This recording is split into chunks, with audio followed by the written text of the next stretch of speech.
강혜신의 오늘의 미국.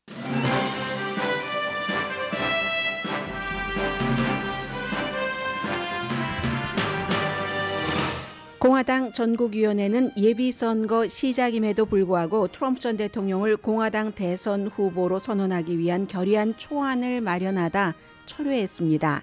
니키 헤일리 후보 사퇴 압박은 공화당 룰에 어긋난다는 주장도 반면에 강합니다. 아이오와주의 공화당 총무처 장관이 트럼프 전 대통령 이름을 투표용지에서 제거하지 못하도록 하는 안을 내놓았습니다. 반면 가디언의 칼럼니스트는 트럼프 전 대통령의 위험성에 대해 언론도 시민도 긴급히 논의해야 한다는 주장을 합니다. 트럼프 전 대통령이 명예훼손 민사재판 최종 변론 진행 중에 연방법정에서 퇴장해버렸습니다. 판사는 트럼프 변호팀과 측근은 자리에 남으라고 명령했습니다. 제가 헤드라인을 쓰는 사이 트럼프 전 대통령은 다시 법정으로 돌아왔습니다.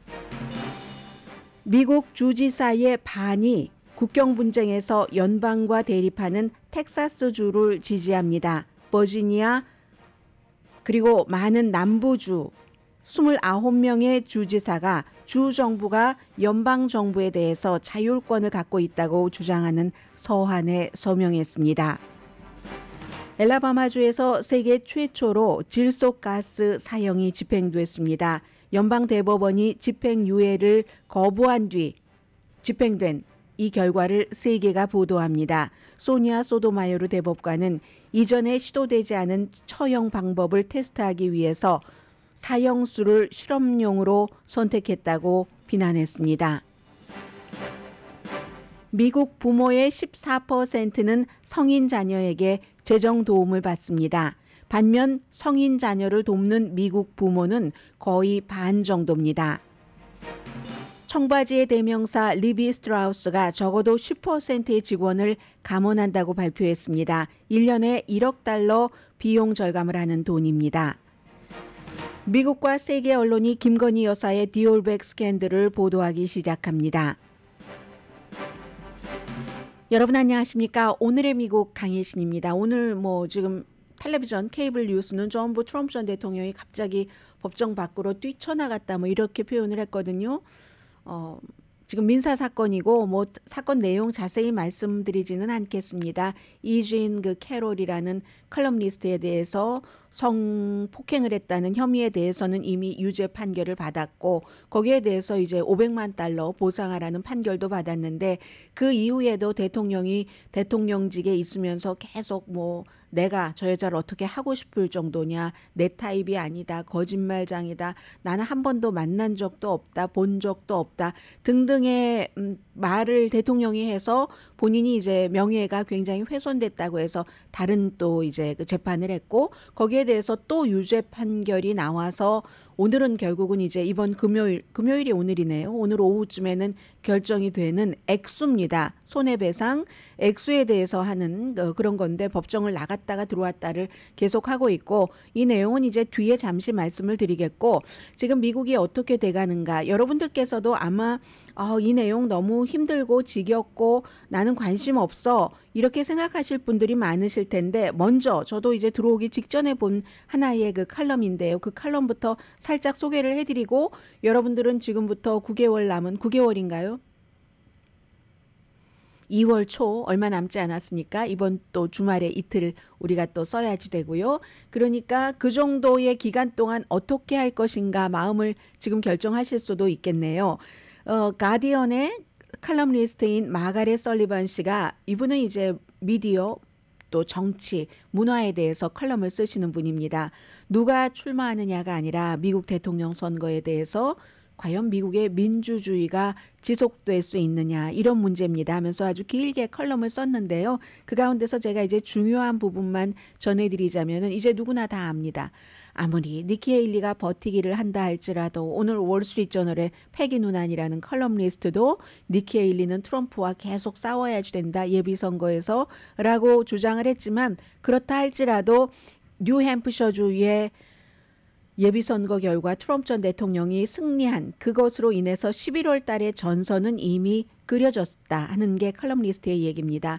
아주 이상한 일이 일어나지 않는 한 트럼프와 바이든의 재대결, 아주 이상한 일이 일어나지 않는 한, 이상한 일이 일어날 수 있는 확률은 50%라고 저는 끝까지 말씀을 드릴 것 같습니다. 그게 사실이니까 미국 사람들은 정말로 파시스트나 권위주의적인 국가에 살고 싶어 할까요?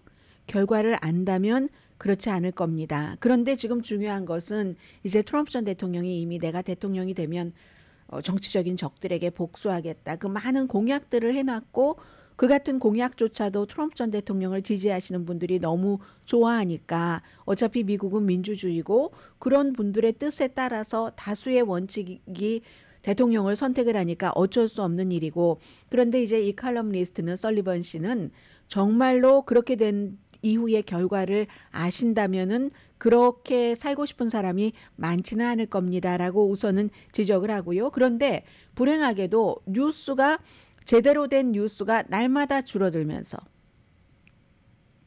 어제 그제도 뉴욕타임즈에서 뉴스룸에 몇 퍼센트였죠? 아무튼 115명 그 전에 또 거의 70명 해고를 했고 이게 LA타임즈에만 해당되는 게 아니라 많은 매체들이 데일리 뉴스도 지금 파업한다는 얘기도 들리고요.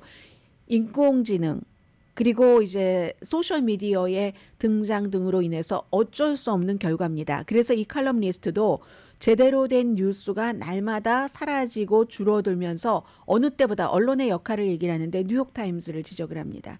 뉴욕타임즈가 모범을 보여야지 됩니다. 이제 새로운 새로운 편집장은 아니지만 그 편집장이 정말 선두에 서기 좋은 위치에 있습니다. 이분 이 편집장이 조셉 누군데요. 중국에서도 오래 일한 그런 경력이 있는 사람입니다. 그런 얘기를 하고 있고 그래서 이제 보도가 이제 앞으로는 지금부터 이제 선거가 치러질 때까지는 아주 위험성을 강조를 해야지 된다. 가능성이 아니라 위험성을 강조를 해야지 되고 그리고 일반인들은 이제 여러분들께 제가 드리고 싶은 말씀인데 가장 중요한 건 정치가 다 그놈이지 라고 하면서 외면하는 것을 중단하셔야지 됩니다.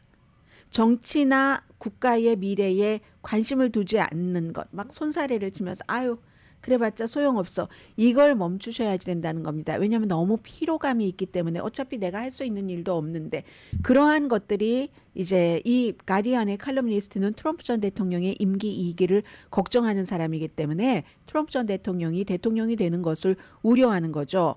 그래서 그 피로감에서 우리가 이겨야지 됩니다. 어제는 제가 파이낸셜 타임스의 사설을 조금 소개를 해드렸지만 월스트리트저널도 사설 보니까 트럼프 전 대통령이 임기 2기를 맞을 수 있는 가능성이 지금 50%이기 때문에 그렇기 때문에 세계 각 나라가 여러 가지를 이제 마련을 해야지 된다 하는 그런 이제 보도를 했던데 마찬가지인 겁니다. 이 가디안도 해서 트럼프 전 대통령은 계속 혼란을 일으키고 우리는 지쳐간다. 더군다나 아마 여러분들께서 1000페이지 분량의 헤리티지 재단의 2025년도 프로젝트라는 것을 보면은 기절하실지도 모릅니다. 너무나도 아주 트럼프 전 대통령의 무슨 예를 들어서 어떻게 하면은 지금 시스템 마련됐던 것을 다 깨부수나 이런 것들에 대해서 아주 정교하게 헤리티지 재단이 미국의 보수를 이끌어가는데 점점 극적인 그런 그룹으로 돼가는 겁니다. 아주 전형적인 극적인 그룹을 대표하는 그것도 이제 이름 들어보면은 그럴듯한 사람들 경력이 많은 사람들이 많으니까 헤리티지 재단 하면 무조건 옳다 이런 생각을 하기가 쉬운데 그렇지 않습니다. 요즘 당파적인 정치로 인해서 이 같은 띵크탱크들도 굉장히 극적으로 변한 그런 띵크탱크가 많습니다. 웬만하면 띵크탱크에서 내놓는 그런 것도 보수적이다 너무 또 진보적이다라는 것보다는 좀 중도적인 성향을 가진 곳에서 나오는 것을 믿어야지 되는데 지금 헤리티지 재단은 트럼프 전 대통령과 함께 해나갈 일들을 너무 지금 많이 만들어놨기 때문에 기절할 정도입니다라고 얘기를 하고요.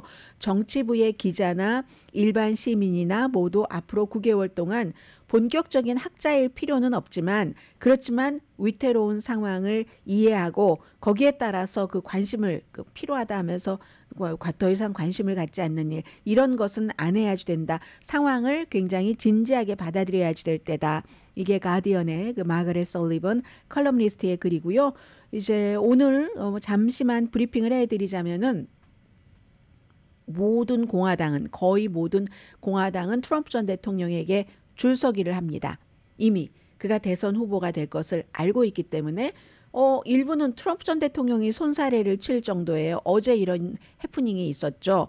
공화당의 전국위원회가 니키 헤일리 후보는 이제 대의원 몇천 명 가운데서 실제로 결정된 것은 41명, 20 몇 명 해서 70명도 채 되지 않는 그런 약 70명 정도인데 수천 명 가운데서 선거로 대의원 숫자를 가져가는 거잖아요.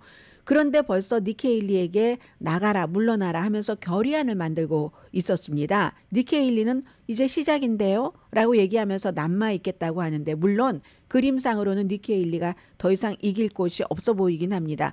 그러나 그 시스템적으로 룰대로 가자면 니키 헤일리가 돈이 있고 본인을 지지하는 사람들이 있고 메시지를 또 설파하고 싶고 해서 남아 있을 수 있는데 공화당의 전국위원회에서 그만둬라 하는 것을 결의안을 만들기로 했고 실제로 다음 주에 라스베가스에서 거기에 대한 이제 투표를 하려고 했었거든요. 메릴랜드주의 공화당의 전국위원회 위원인 또 트럼프 전 대통령의 최측근입니다. 데이빗 보시 이분이 이제 이렇게 얘기를 했고 그 로나 맥데니엘 그 의장도 이걸 이제 좀 지지를 하는 것처럼 보였습니다. 현행 규정에 따르면 전당대회 대의원 1200 몇 명 정도는 확보를 해야 되거든요. 2000 몇 명 가운데서 과반수.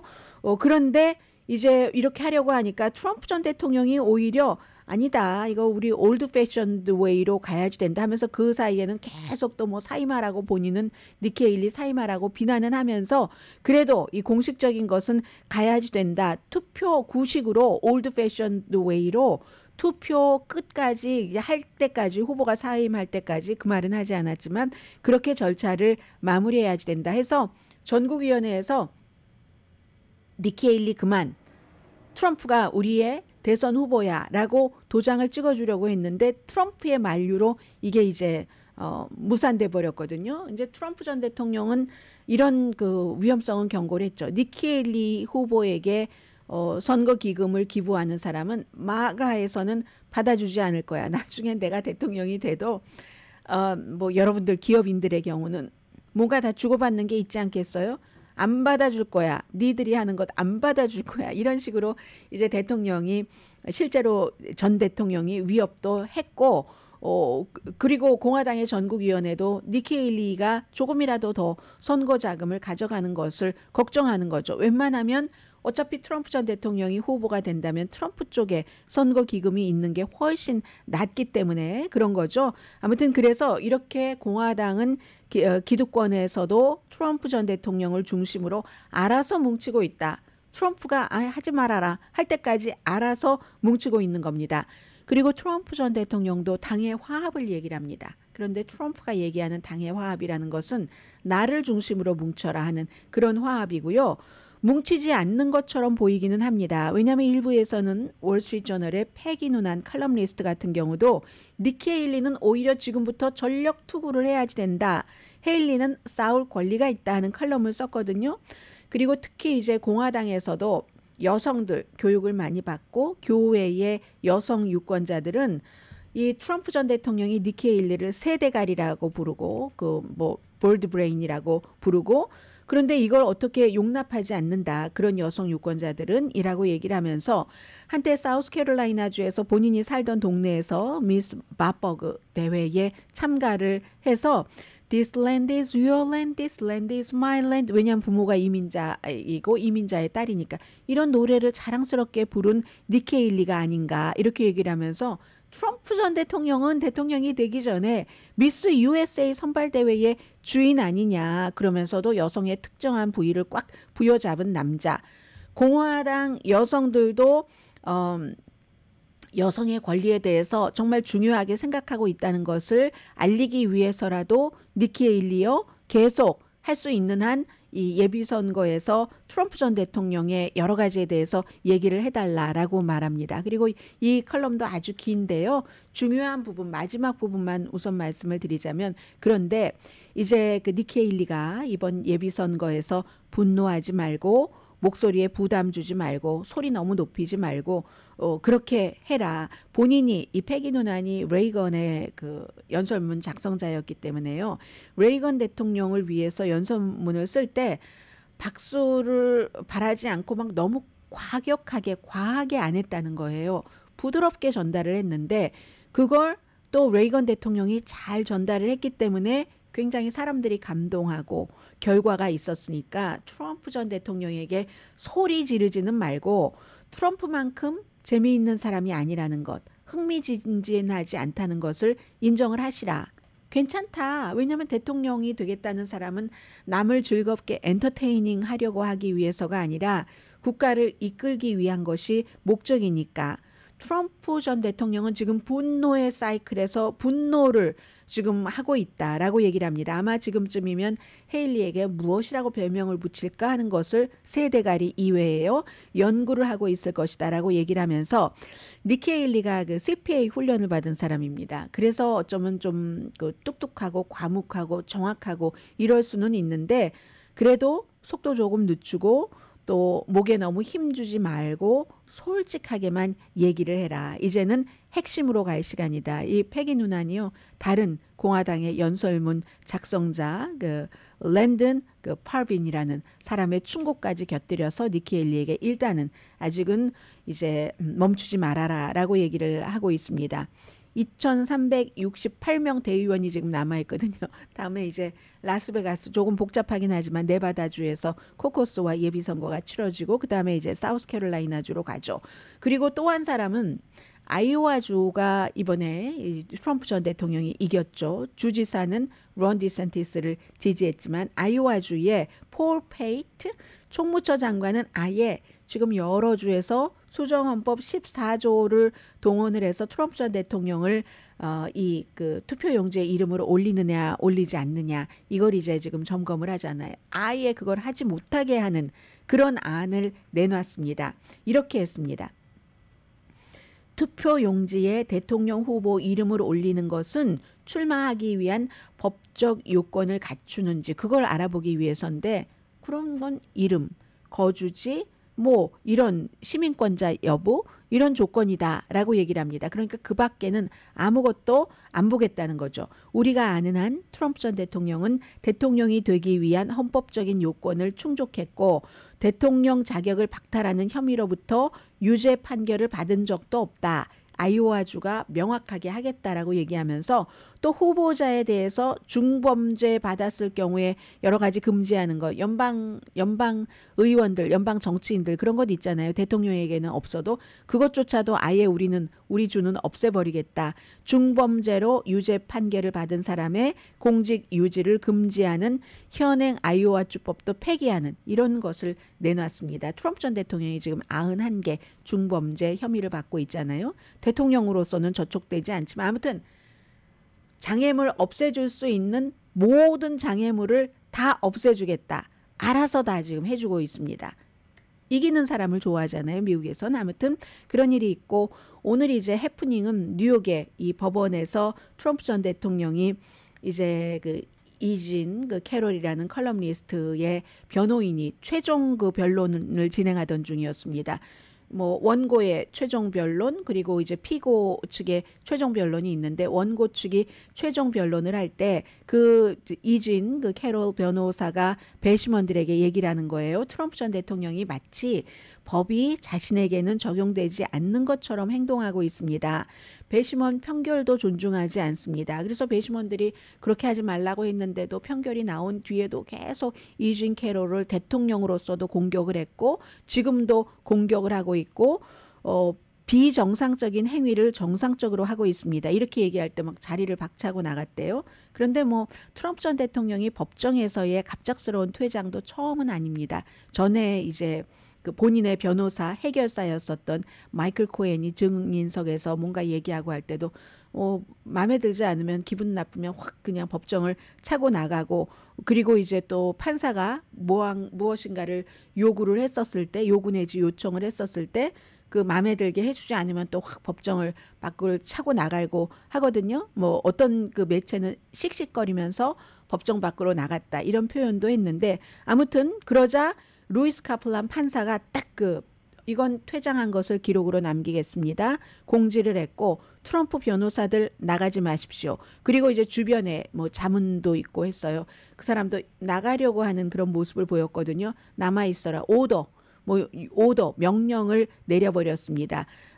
그 전에 이제 떠나려고 할 때. 그래서 이제 트럼프 전 대통령만 나가고 나머지 사람은 판사의 명령에 따라서 앉아 있을 수밖에 없었는데 좀 전에 제가 방송 이 스튜디오에 들어오기 직전에 트럼프 전 대통령이 다시 법정으로 돌아왔답니다. 왜냐하면 이번에는 본인의 팀의 변론이 하는 그런 그 시간이었기 때문에 이래서 트럼프 전 대통령은 모든 것에 대해서 다 거침이 없이 흘러가도록 하는 바람이 공화당 쪽으로부터 트럼프 전 대통령에게 불어서 일단은 이 가디언의 그 설리번 컬럼니스트가 얘기한 것처럼 아주 이상한 일이 있지 않는 한 공화당 대선 후보로서 재판정도 오고 가고 하면서 바쁜 생활을 할 것 같습니다.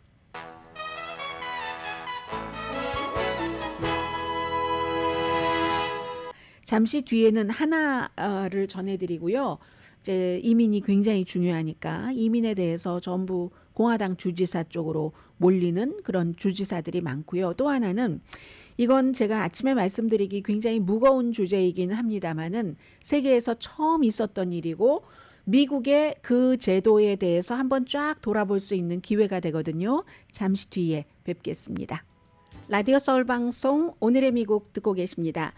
뭐 버지니아주라든가 아니면 뭐 남부로 가면은 굉장히 많은 뭐 알라바마 등등의 주에서 텍사스주의 그레 에버트 주지사의 국경에 대한 연방 정부와 막 싸우고 있는 거 그걸 지지를 합니다.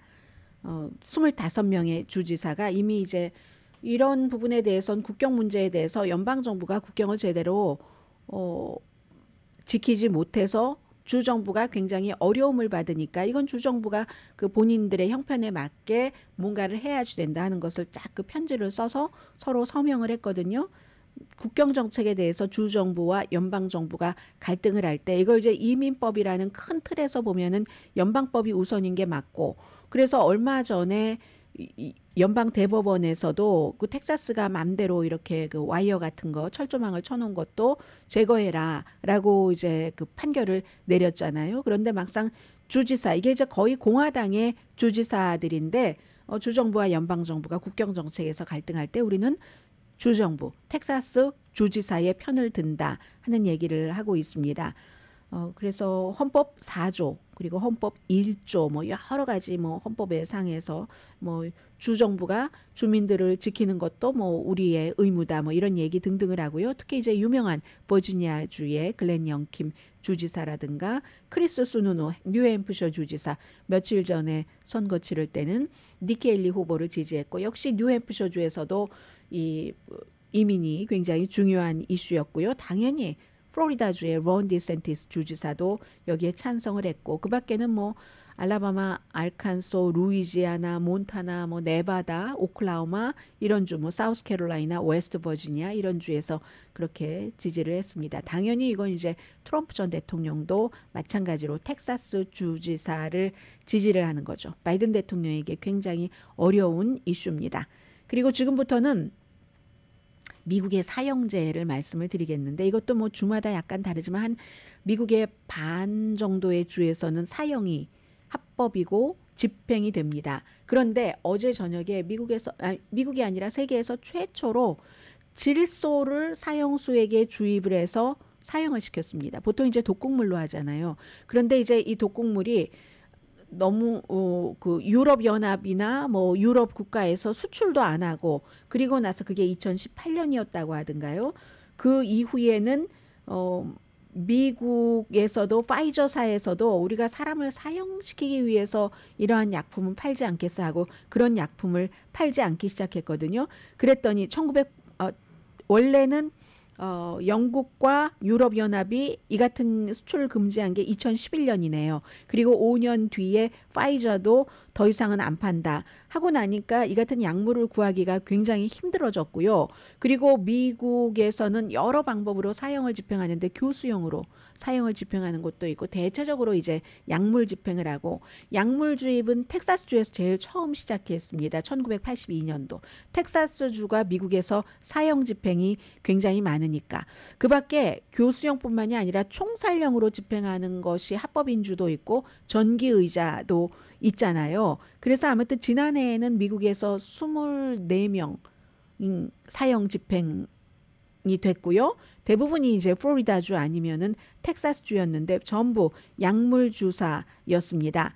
그런데 이렇게 약물 이런 것으로 사형에 반대하는 국가들에서 그런 걸 안 하는 거죠. 그렇게 하다 보니까 약물을 구하기가 힘드니까 2018년도에 엘라바마를 포함을 해서 세 개 주에서 미국에서 질소가스로 사용을 하는 것을 승인을 했습니다. 그 뒤에 여러 가지 법적 문제가 있는데 그 법적 허들을 다 이제 넘어서고 나서 어제 이제 엘라바마주에서 사형이 집행이 된 겁니다. 그랬더니 이것도 이제 연방 대법원까지 가서 연방 대법원에서 6대 3이잖아요. 진보적인 대법관 3명은 이건 아니지. 아직까지 한 번도 해보지도 않은 사람이 얼마나 굉장히 고통받고 숨졌다고 하거든요. 그런 것을 무슨 마루따도 아닌데 실험 대상으로 쓸 수는 없지. 3명의 이 진보적인 대법관은 반대를 했고 소니아 소토마요르가 아니 엘라바마주가 전에 이 사람을 사형을 하려고 집행을 했다가 실패했거든요. 뭐 정맥을 찾을 수가 없어서 그랬다가 이번에 질소를 주입시켜서 한 건데 세계에서 한 번도 테스트된 적이 없는 이런 것을 선택한 엘라바마주는 처형 방법을 테스트하기 위해서 이 사형수를 실험 대상으로 선택을 했다. 세계가 지켜보고 있다. 이렇게 이제 판결문에 썼거든요. 그리고 실제로 세계가 지켜봤죠. 미국 사람들은 대체로 사형에 대해서 이제 갤럽이 가장 최근에 여론조사를 해본 결과에 따르면 53%가 사형제를 지지한다라고 얘기를 했거든요.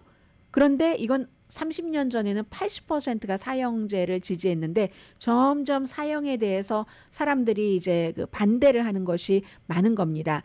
1999년도에는 사형 집행 건수가 98건 그리고 지난해는 24건이라고 말씀을 드렸죠. 그리고 지난 10년 동안에는 10개 주에서만 사형을 집행을 했고 법원에서도 사형 선고를 하는 그 케이스가 굉장히 줄어들고 있습니다. 여러 가지 이유가 있죠. 아무리 그래도 살아있는 사람을 죽게 한다는 것은 좀 그래. 이런 것도 있지만 실제로 사법 시스템에서의 정의 이 같은 것들도 얘기되면서 잘못된 사형 집행된 케이스가 우리가 가끔 뉴스에서 듣잖아요. 그리고 실제로 사형수에 대해서 200명 정도는 사형 선고를 받았는데도 다시 항고하고 항소하고 해서 200명 정도가 무죄를 선고받았거든요. 어떤 경우는 사실은 내가 그 일을 저지른 사람이에요. 지금 저 사람이 사형수로 징역살이를 하고 있지만 아닙니다 하고 양심 선언을 한 또 다른 사형수도 있습니다. 그 사람은 본인이 어차피 사형 집행이 될 날짜가 잡혀 있기 때문에 그것을 그때에 이제 이렇게 내가 사형이지 저 사람은 죄가 없어요 하고 고백한 경우가 있고 그 이후에 이제 DNA 검사 같은 것 하면은 맞게 나온 이런 경우도 있거든요. 정확하지도 않은데 사람의 생명을 사람이 숨지게 할 수 있는가 이런 것에 대한 인식들도 굉장히 사형 자체에 대해서 거부감을 느끼는 거죠. 그리고 이제 또 청소년 사형에 대한 그런 거부감도 있고 해서 사형은 점점 이제 인기가 없어지는데 어제 어쨌든 이 같은 많은 역사와 장애 이런 것들을 겪고 나서 엘라바마주에서 검증되지 않은 질소가스 방식으로 사형이 집행이 됐습니다. 세계 언론이 다 보도를 합니다. 미국 언론도 당연히 보도를 하고요. 케네스 스미스라는 사형수였습니다. 58살이었고요. 이 사람이 어제 이제 오후 현지 시간으로 8시 25분에 사망 선고가 내려졌는데 22분 동안을 원래는 한 번도 해보지 않은 일이기 때문에 몇 분 걸리겠지? 사망 선고까지 가는데 그러는데 22분이었고 들것에 다 몸이 묶이고 그리고 막 가스 마스크도 씌우고 이렇게 해서 이제 질소를 주입을 시켰는데 기자들이 5명이 지켜봤답니다. 그 중에서 한 명의 그 BBC 방송의 기자는 그 전에 내가 4번의 사형 집행을 받는데 전부 이제 독극물 주입하는 것이었고 이번에 질소 그 사형은 처음이었다라고 했는데 참석한 기자들은 굉장히 비인간적이었다. 그 인간의 마지막이 이렇게 얘기를 했고 이 사형수 자체도 나 싫다고 얘기를 했고 유엔 전문가 뭐 유대인 성직자 등등 너무 잔인하다. 그리고 국제인권법에 따르면 이게 고문이나 잔인한 행위 거기에 그 해당이 된답니다. 그러나 이 사형을 집행한 엘라바마주는 우리는 굉장히 인도주의적으로 집행이 됐다 하는 거고요. 지켜본 기자들의 얘기를 들어보면은 마스크와 호흡기관을 통해서 이제 질소가스를 이렇게 집어넣으면서 그러면 이제 산소가 없어지니까 그렇게 해서 막 숨을 헐떡인다던가 세포가 다 파괴돼서 사망한다는 거거든요. 몇 분이 되면은 그 몇 분 안에 뭐 의식을 잃었겠지 이렇게 생각을 했는데 그 기자들도 그걸 22분 동안이나 지켜보면서 너무 그 힘들었다고 얘기를 합니다.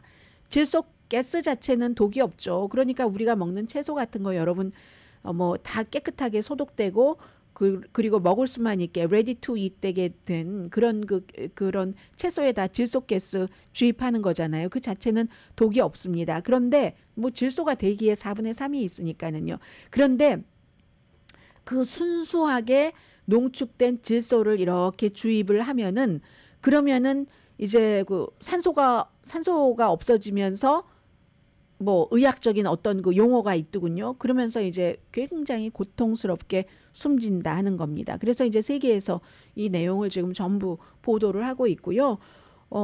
그러면 왜 이 58세의 케네스 스미스는 사형 선고를 받았는가? 1988년도에 청부살인. 본인은 살인 현장에 있기는 했지만 그 살인에 가담하진 않았다고 했습니다. 그래서 살인을 직접 주도한 사람은 이미 이제 사형이 됐고요. 2010년인가 사형이 됐고 당시에 굉장히 유명한 케이스였죠. 1988년도에 목사가 부인을 청부 살해를 한 겁니다. 그래서 그 당시 88년도에 $1,000를 받고 그 목사 부인을 살해하고 가택 침입 강도로 위장을 했는데 나중에 알고 보니까 이 목회자가 빚 때문에 보험금을 타려고 그리고는 이제 수사관이 아니야 이거 이상해 강도 같지가 않아 하고 접근했었을 때 그 목회자는 자살을 하고 만 거죠. 그래서 사실은 이 케이스는 이 사람은 본인이 직접 살인을 한 것이 아니고 현장에 같이 있었기 때문에 배심원들은 종신형으로 결론을 내렸습니다. 그랬는데요. 배심원들이 종신형으로 결론을 내렸는데 판사가 이걸 기각해버렸네요. 기각하고 뒤집고 사형 이렇게도 했거든요. 그래서 이제 이 케이스 뒤에 굉장히 유명한 케이스였습니다.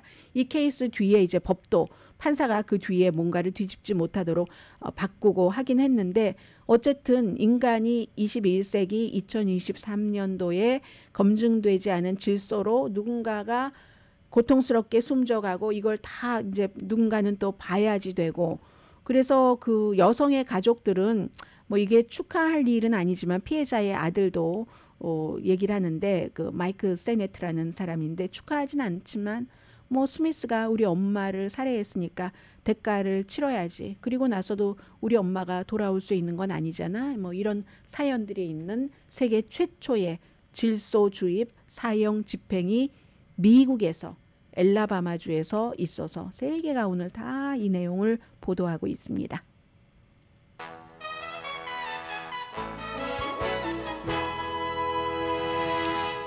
잠시 뒤에는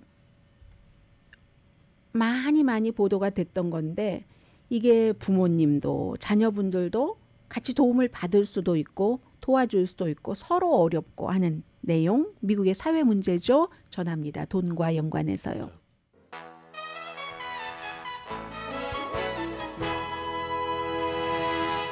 라디오 서울 방송 오늘의 미국 듣고 계십니다. 청바지의 대명사 리비 스트라우스가 적어도 10%의 직원을 감원한다고 발표를 했는데 2024년도 이 전반기에는 좀 매출이 좋지 않을 것을 예상을 했답니다. 그래서 이제 한 $1억 정도 이 정도 감원을 하면은 전체 직원의 10%. 샌프란시스코에 본사가 있잖아요. 한 2만 명 정도 있다고 하니까 2천 명 정도 그러면은 직원을 감원하는 건가요?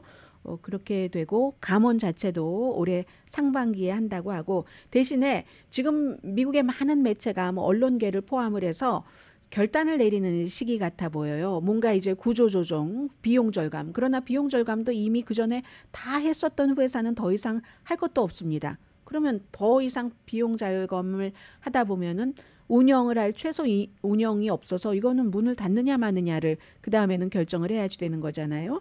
아마 그 리비 스트라우스는 적어도 직원을 감원을 하고 좀 운영할 수 있는 그 정도까지는 지금은 되는 것 같습니다.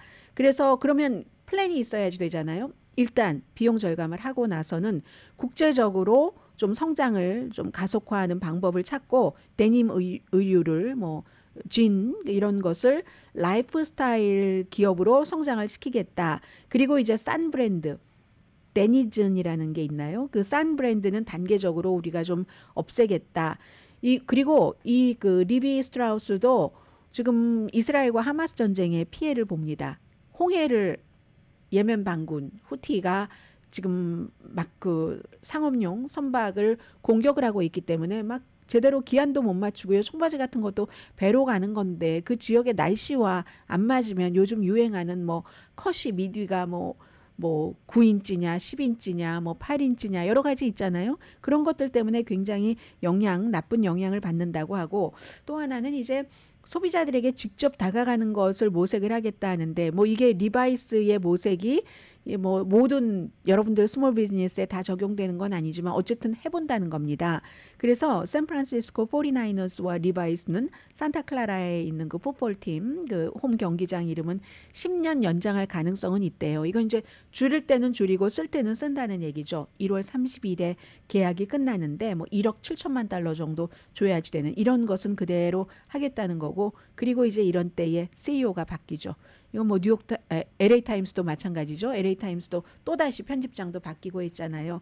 그래서 하반기에는 그렇게 하고 나면은 성장할 것으로 예상이 된다라고 얘기를 했고요. 밀레니얼 세대와 Z 세대가 부모의 재정 도움을 받는다. 이런 거 밀레니얼 세대와 Z 세대는 바로 이제 붙어 있죠. 제일 젊은 세대가 알파, 그 다음이 이제 G 세대. 그리고 제너레이션 G, 주머, 그 다음에 이제 밀레니얼이잖아요. 그래서 이 두 세대가 합치면 뭐 18살에서 34살 그 사이가 되는데 그런데 그렇죠? 뭐 한 12살 더 넓게는 12살에서부터 한 뭐 40살까지도 됩니다. 43살까지 12살에서부터 43살까지 되는데 40대가 돼도 부모의 지원을 받는 사람은 많이 없으니까 이건 18살에서 34살 확실한 이 밀레니얼과 G세대에 속하는 이 젊은 세대는 젊은 층이죠. 성인은 성인이지만 부모의 재정 도움을 받는다. 반 정도는 받는다는 겁니다. 거의 반이 부모로부터 도움을 받고 그러면서도 여전히 아직까지는 제가 언젠가가 되면은 부모의 도움을 안 받을 수 있을 것 같아요 하고 확신을 하는데 이게 참 애매해서요. 지금 이 젊은 세대는 예전에 부모 세대보다는 30년 전보다는 이제 정규직도 더 많이 갖고 있고 교육 수준도 더 높습니다. 그런데 이게 웬걸. 사회의 부의 그 분배가 제대로 지금 안 되고 있는 건 분명합니다. 그래서 부모 세대보다 임금 상승률이 훨씬 적은 거예요. 게다 대고 학자금이 굉장히 비싸졌기 때문에 학자금, 융자금, 빚을 갚아야지 되는 것은 훨씬 늘어나서 30대 초반에 학자금 대출을 못 갚은 비율이 30년 전보다 부모 세대보다 2배 이상 늘어났고 20대에서도 그 비율이 가파르게 늘어납니다. 게다 대고 주택 문제를 말씀드려서 뭐 하겠어요? 그래서 35세 미만 어떻게 해서 운이 좋고 열심히 일을 해서 집을 장만을 한다 하면은 30년 전보다 많은 그 빚을 져야지 되는 거죠. 인플레이션 감안하면은 적어도 6만 달러 이상 더 빚을 지게 되는 겁니다. 그러니까 부모가 가능하면 여러 방법으로 자녀를 돕는데 뭐 이런 거 우리가 늘 보고 있잖아요. 휴대폰이라든가 스트리밍 서비스 구독료를 내준다든가 젊은이의 3분의 1은 부모와 함께 살고 있고 30살에서 34살 사이 미국인 5명 가운데 1명은 부모의 도움이 필요하다는 그런 얘기입니다. 그래서 결국은 이리저리 따져보면 젊은 성인은 뭐 40대 되기 전까지 75%가 부모로부터 재정적인 독립을 할 것으로 믿고는 있지만 정확한 일정을 내놓을 수 없다는 얘기를 하고 있습니다. 그러니까 결혼도 안 하죠. 한국과 똑같아요.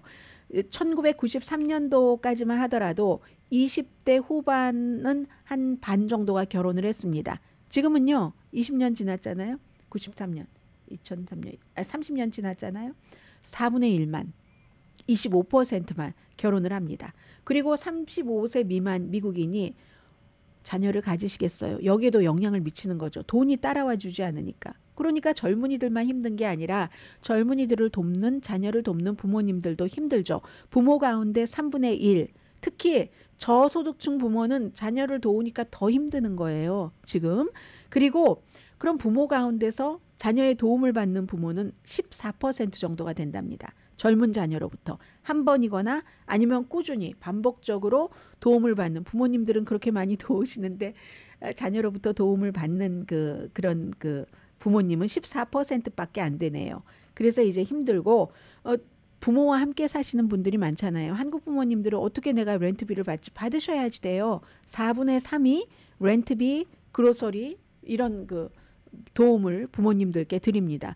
본인들도 부모님 집에서 살고 돈 벌면 당연히 내야죠.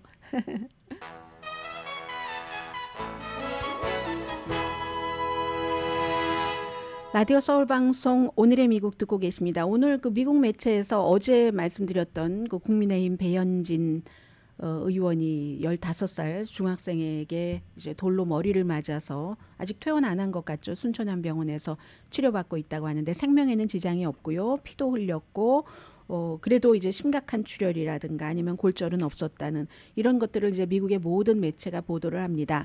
그리고 또 하나는 며칠 전부터 미국과 세계에서 디올백 스캔들을 보도하기 시작했거든요. 제일 처음에는 아마 로이터 통신이었던 것 같아요. 그래서 로이터 통신이 통신사가 보도를 하니까 AP통신도 당연히 보도를 했고 필라델피아 인콰이어를 이런 데까지 계속 이제 보도를 했고 영국으로 가면은 무슨 BBC 방송도 전했고 텔레그래프 같은 신문 등등 중국 쪽으로 가면은 사우스 차이나 모닝 뉴스 이런 모든 곳에서 보도를 하는데 한국 뉴스에 관심이 있으신 분이라면은 전부 다 알고 계시는 내용입니다.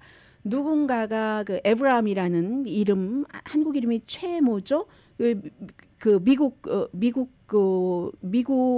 한인인 그런 목사가 원래 이제 김건희 여사 가족과 알고 이거는 사실은 몰래카메라를 이 시계에 장착을 해서 찍은 거죠. 그렇게. 그래서 이제 김건희 여사에게 몇 년 전에 디올백을 받도록 이렇게 하고 본인은 이제 여러 가지 얘기를 합니다만은 어쨌든 조작된 것이고 그러니까 또 한나라당에서는 특히 윤석열 대통령을 지지하는 어떤 의원은 아니 이거 기획된 건데 이거 억울해 피해자야. 하지만 국민은 지금 제가 미국과 세계 보도를 다 전해드리는 건데 국민은 그거 기획돼서 이렇게 하고 유튜브에서 내고 한 것을 모르는 게 아니잖아요. 아니 그 백을 왜 받았지? 해서 결론은 이제 총선에서 굉장히 여당이 혼란스럽고 국민의 몇 %죠? 여론조사 보면은 69%가 대통령이 입장을 표명해야지 된다고 하고 표명을 할지 하지 않을지는 아직 알 수 없는 것이고 그로 인해서 한동훈 비대위원장이라든가 김경률 무슨 비대위원이라든가 여기와 또 이제 용산에서의 비서실장과의 여러 가지